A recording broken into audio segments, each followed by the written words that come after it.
proper forum po, but we will answer it. And second, sir, and this is the last, and I assure, as a Chief PNP, that we will assure you na isurrender nyo lang po si Apollo Kibuloy, 100%, and the 4 others, nandito po kami, and you will see na we follow the rules, human rights. Dito lang po kayo makita na we follow po ang human rights. We assure you po. Maraming salamat po. Thank you, General Marbel. I just would like to react that it's unfair for them naman na i-require nyo muna sila na isurrender si Pastor Kibuloy. Enzo Recto, kalaban ang katiwalian at kasinungalingan, kakampi sa katotohanan at kabutihan. Right now, out of the 6, ilan na accounted ninyo? Sir, isa lang po ang nahuli po natin. Ay, isa pa lang? Nakakulong po siya sa amin. Hindi po pa siya kasi non-billable offense po siya. Yung 5 kasama si Pastor Kibuloy at large pa rin? Opo, with a valid warrant of arrest. Valid po siya hanggang ngayon. And just want to make clear, valid po yung warrant of arrest po nila, our chairperson po. Okay, so isa lang ang accounted. All others, wala pa? Wala po. They refuse to surrender po. They refuse to surrender. That's what we call them, fugitives of the law. Okay. Mr. Chair. Yes, go ahead. Carlo po. Katiil. Yes, Brother Carlo Katiil. Yes po. Thank you po, Mr. Chair. Resident Minister po ng Kingdom of Jesus Christ, Central Headquarters. Our resource persons here, the police officers, were not there during the June 10 po. So, I don't think so. They don't know what really happened. I was there po, personally po, June 10. Kung nakita mo po yung video, ako po yung unang sumampa, humarap po sa police. Mr. Chair, nananalangin po kami sa time po na yon. Dinistorbo po ng mga kapulisan na para mga barumbado at parang susulong po ng giyera, complete full battle gear po. Kaya po nagtakbuhan po kami doon sa gate. Sabi po ni General Marbel, Mr. Chair, we used women, children as human shield. Akala po namin, Mr. Chair, magaling po yung mga intelligence po ng ating kapulisan at pinag-aralan po nilang mabuti. Natural po, Mr. Chair, nananalangin po kami, whole family nandun po lahat. Nung inakyat po nila, Mr. Chair, ang aming gate, ang aming pong response, kami pong lahat, kasabay yung mga bata, tumakbo na po kami doon to defend our place. Bakit? Nung una po akong sumampa po doon, Mr. Chair, hinanapan ko po sila, ano po ito, para saan po, may dokumento po ba kayo? Pwede nyo bang mahintay ang aming mga lawyers? Hindi po sila nakinig, Mr. Chair. Hindi po talaga sila nakinig. They really pushed themselves na gusto lang pumasok. At kami po, mga inosente, sabi po nila, pwede po daw kaming armasan ni Pastor ng mga baril. May private army po daw kami. Yun ang intelligence report po nila. Po nakita niyo po, wala po kaming kalaban-laban. Mga inosente po, missionary na mga bata, matanda, na until now po ay natutroma. Kayo po, Mr. Chair, mga officials, may mga anak po kayo. May mga magulang po kayo. I do hope hindi po mangyari sa grabe pong trauma. Until now, yung mga bata po, makakita po ng mga police in uniform, men in uniform, sumisigaw po, nanginginig po. Hindi po namin alam ano po yung intervention na gagawin namin. Umiiyak po. Makakita lang ng police uniform like you, na taas po ang aming pagtingin po at respeto po nung una. Pero nung ginawa po nila ito, kasi simple lang po hingin namin eh. Hintayin po ang lawyer namin. And we have our Kingdom Property Administrator na si Pangulong Rodrigo Duterte. Ni isa sa kanila, hindi man lang po tumawag kay President Duterte. Kami pa po ang nag-initiate na tumawag, Mayor, President, ito po ano pang gawin namin? Kasi nga siya pong administrator, magpaalam po. Yun pong alam namin na batas. Kasi for 4 times, pabalik-balik na po sila dyan. Nagsuserve po ng mga search warrant, mga warrant na yan. Pinapatuloy po namin kasi ayaw po namin ng kaguluhan. Peace-loving people po kami, sir, ma'am. At eskwelahan po yun, simbahan din po yun. Wala po kami mga baril, wala po kami mga armas, hindi po kami mga violente, hindi po kami mga terorista, hindi rin po kami mga kriminal. Until now po, yung mga police po nila doon, nakakalat, tinagtad po ng checkpoint, harap po ng aming compound, sa gilid, kinasing na po nila kami. And when we approach them, magtatanong lang po kami, Sir, ano pong pangalan, pwede po bang makuha ang ID niyo? Kasi para masiguro lang namin kung police ba yan. Pwede pong NPA. Magdamit lang po ng pulis. Pwede po iskalawag. Pwede po preso na pakawala. Damitan po ng pulis. Magpiring. Wala po makita mata. Magtatanong kami, maghingi ng ID, police badge number. Wala pong may pakita. Magtakbuhan po para po walang narinig. And then, according to General Torre po, sabi po niya na panggabi lang po yung checkpoint. Hindi po, 24 hours po. Nandun po kami sa harap, nakabantay po. Kami po ang nakasaksi. And then, may kakulangan po ba tayo ng pulis? Binagsak po doon sa Davao City, sa harap po mismo ng aming compound. Lahat ng mga pulis. Bakit may Region 10 po doon? May Highway Patrol Group pa, may HPU, may Regional Mobile Group pa, DCPO, PNP Region 11, taga-barracks pa. Nagkampo na po sila doon sa harap ng aming compound po, sir. Grabe po ang pag-terrorize at ang trauma po naramdaman po namin, lalo na po ang mga kabataan. Kung may mga anak po kayo at may mga konsensya. Nagsisigaw, parang nababaliw po yung mga bata namin doon, sir.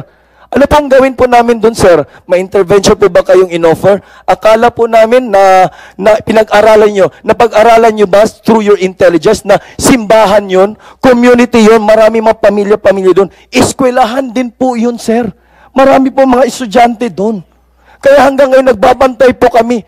In disguise po ng police visibility, in disguise po ng checkpoint po ninyo. Hindi po kami mga bobo, sir. Alam po namin kami po ang pakay nila. Tinatanungan, bakit kayo nakatakip ng mukha? What they did po, sir, tinotraumatize, tineterrorize po nila kami doon na nakatira. For 40 years po, Mr. Chair, nakatira po kami dyan. Past administration po, wala pong ganitong nangyari sa amin. Okay. Wala po. Alam mo, I've been a Davao City Police my whole life bago ako naging Chief PNP, bago ako napunta ng Krame. At noon, kapag kami magkakandak ng checkpoint sa highway, alam niyo, ang mga tao magpapalakpakan. Tuwang-tuwa sila na may pulis dyan nagkakandak ng checkpoint. Marami maghatid ng tubig, maghatid ng pagkain, dahil mahal na mahal kami ng taong bayan ng Davao pag nakakandak ng checkpoint. Ngayon ko lang narinig na ang mga Davao pala ay matititerrorize na pag nakakita ng pulis na nag-checkpoint. So, it saddened me to know. Masakit po sa puso namin, sir, actually, sir. Ganun na pala ang tingin ng... Yes po, sir. Mataas po ang respeto namin, sir. We really supported the police, the men in uniform po. Pero ngayon po, sir, sa ginagawa po nila, sir, para po kami mga terorista, para po kami mga criminal, sir. When we are just living there peacefully po, and then we are just asking simple questions, karapatan po namin to get their names po. Yeah, Karapatan po namin yan, sir. Sana ngayon, ngayon, we are living in a different circumstance.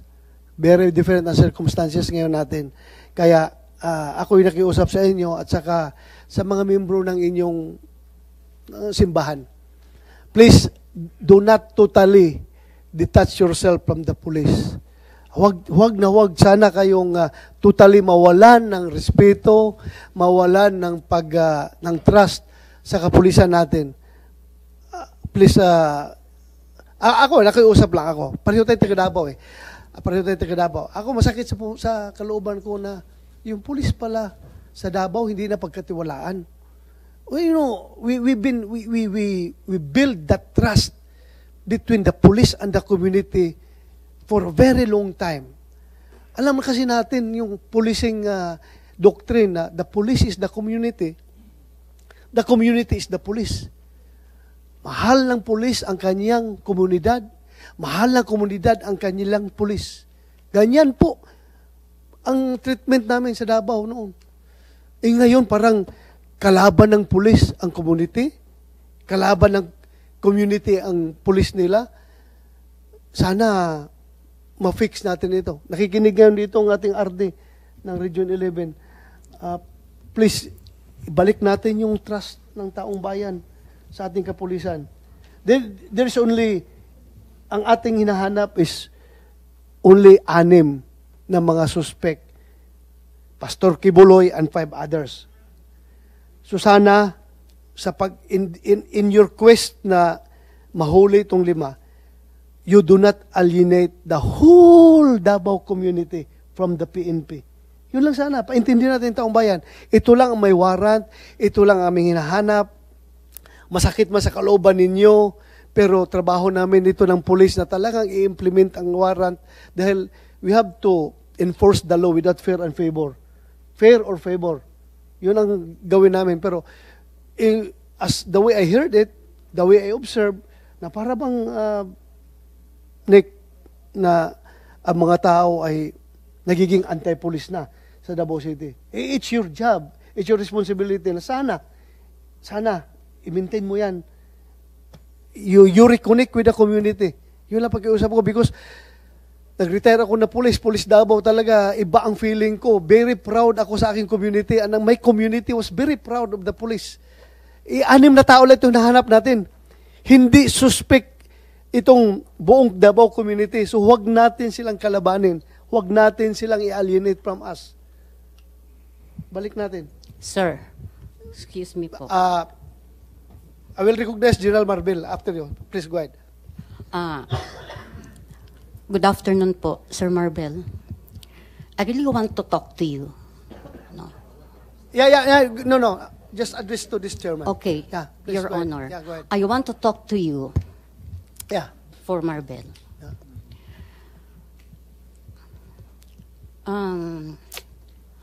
Police officers, we love you before. Not only police officers, Dito sa akin, but men in uniform, we love you before. Why? We are religious people and we are before secluded to the outside. But because of maraming mga haka sa amin doon, sa loob, baka nagsisabo kami, yung may haring sa loob, etc., etc. In fact, it was former Rodrigo Duterte I will cut you short. Yes. Hindi ako naniniwala na nagsasyabo kayo sa loob. Laruhin Pero ko. yun ang Laruhin ko. haka-haka. Wala. Yes, sir. Hindi mangyayari yan. Yes, kahit ipa-help From my dito wildest pa kami, imagination, hindi ko maisip na kayo gumagamit ng syabo. Yes, Hello. sir.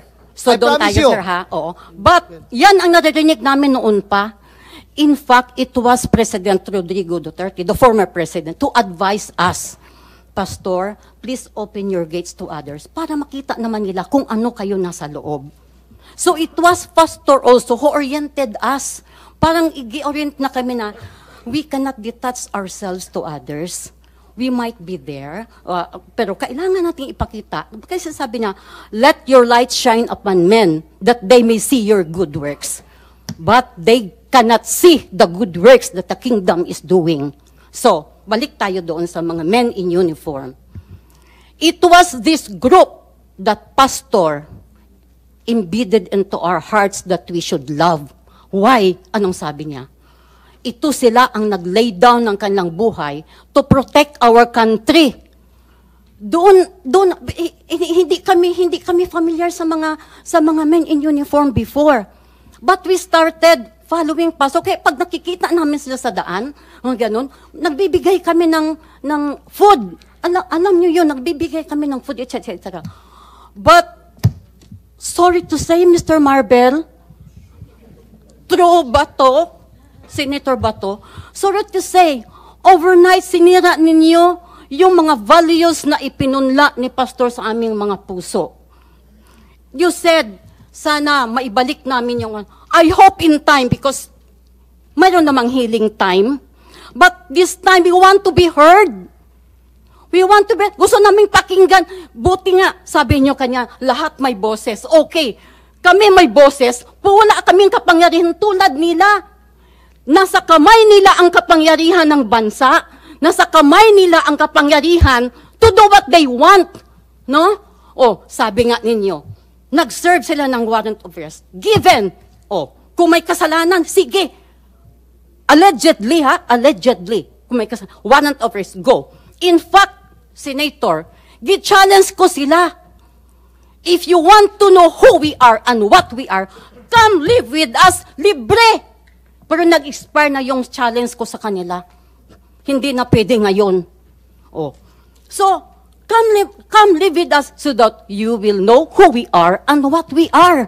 Sabi ko gano'n, hindi kami dito prostitute, hindi kami bangag, walang tuni-tuniladang syabo sa aming lugar, yun lang, allegedly, nandyan yung mga iwawarant ninyo, arrest ninyo.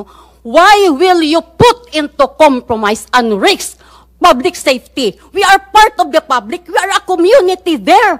Thousands, may mga bata, may mga matandang palliative, may mga senior citizens katulad ko na nakatira doon. For how many years we've been then? We are toiling that property by blood, sweat, and tears. Tapos maririnig namin na i-invade, kukunin. Kayo, Sir Senator, what will be your first reaction? Ilang beses lang nag-serve ng warrant of arrest? Out of respect, with due respect, Sir Marbel, sa mga tauhan mo, we received them, sir. With Dito sa due akin. respect. Dito sa akin. Sige. Yeah. Oh, sir, sorry. I'm not used to it. That's one. So, we received those, yung mga warrant na deserve nila. But this time, from the words of Sir Abalos, nag-serve lang naman kami ng warrant of arrest. Parang kami pang may kasalanan. Ang batas ay batas. Ang may kasalanan mananagot. Correct. Ang batas ay batas. Ang may kasalanan mananagot. Doon kami. Oh. Pero, iko-contest ko yung sinabi niya, nag-serve lang kami ng warrant of Hindi kayo nag-serve lang ng warrant of arrest. Nilusob ninyo kami in a horrible and terroristic way. Busloads and truckloads of men in uniform. Madaling araw, tulog pa ang iba, kagigising namin. Sige kayo mga kagbawan, ikaw sir, lulusobin ka ng what will be your first reaction? Aba, ibibit-bit kami ng Biblia, tapos, oy, sabi sa word of God, ganon? No!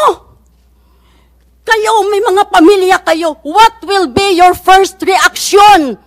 Of course, we need to defend. Tapos sasabihin pa na, ginawa naming shield ang men at mga bata doon. It's not, we are shielding our property. We're just executing our rights to defend our property. Tapos, ganun pala. In fact, sabi ko sana, mayroon kayong proper na na document. O sige, may search warrant kayo. Sige, pati septic tank namin, i-open namin sa inyo. Silipin ninyo lahat. I-guide namin kayo. Saan niyo gustong pumunta? Sir, sabi mo na, time will, ibalik ang respeto sa kanila. Doon kami, nandun pa rin sa kaibuturan ng puso namin. Nandun pa rin ang respeto. But, ang hurt at ang hurt na inflict ninyo, tuwing nakikita namin ang mga bata namin, in fact, ngayon, Senator, nag-organize kami ng psychometrician. Kasi yung mga bata, makarinig lang ng mga wangwang ng mga pulis, manginginig. Even I, sa katandaan ko ito, pag marinig ko ang kanilang wangwang, I cannot explain my feeling. I want to hate, pero hindi pwedeng i-hate. Yan, ang mga nanay namin, gusto namin ilabas dalhin sa doktor. Ayaw, kasi may mga pulis sa labas. Noon, pag makita namin ang pulis, tama ang sinabi mo, we are happy. We feel secure. You people, we feel secure because you are there. No? You are there sa kalye, nagbabantay sa amin. But now we don't feel secure. Nandun sa vicinity, yung iba sa kadamuhan, tapos may mga drone doon na nagsisiliparan. Kahit sa bundok, sir, mayroong drone. Mayroon pa doong mga foreigner, itim, puti, nagpapalipad ng drone. So, what are we now? A divided nation? A divided Filipino citizen? Kung we feel insecure and threatened. Para pala kayong Marawi Siege doon, may mga puti yes, na parang ganon. Mga foreigner na kasali sa operasyon. Meron. Ha? Oh. Pumupunta doon in the guise of meron pa sir. Yung kino-question ng mga intel ninyo doon sa amin, nasaan ang kuweba, nasaan ang tunnel. Pati kami, anong tunnel, anong kuweba? Kung tunnel ang hinahanap nila sa Diwalwal, marami doon, Senator, wala doon sa amin. Thank you, ma'am. Thank you very much. Thank you for that. Our chairperson. Yeah, you may respond. Can I be allowed Chief PNP. to for a police? I have something, but I may be allowed that I should leave the. But Yeah, can I go read a simple message? Go ahead. Continue. Una sir, nagpapasalamat po ako dun sa inyo at dito sa ating committee, and of course dun sa tao natin nagpakita po ng video. It only showed that we not more than maximum tolerance ang pinakita nyo pong pulis, kahit nabasahin na masaktan. Talagang we followed po.